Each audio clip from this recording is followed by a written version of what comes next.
اسمعني كويس. أنا حاسة إنك مرهق، تعبان من الشغل ومن التفكير ومن الديون اللي بتزيد كل يوم. حاسس إنك لوحدك وإن مفيش مخرج. بس الكروت بتقول غير كده. الطاقة اللي كانت واقفة حواليك بدأت تتحرك من تاني. في تغيرات جاية ليك، تغيرات هتبدل حياتك كلها.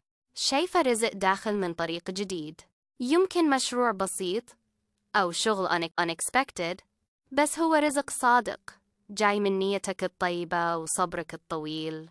شايفة كمان إن في شخص حيقف جنبك قريب، حيكون سبب في إنك تخرج من الدوامة دي.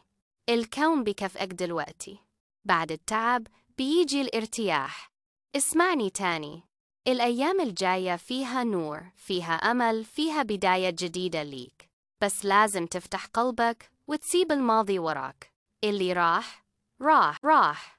اللي جاي هو رزقك الحقيقي. والكروت بتقول كلمة أخيرة: اللي صبر هيشوف.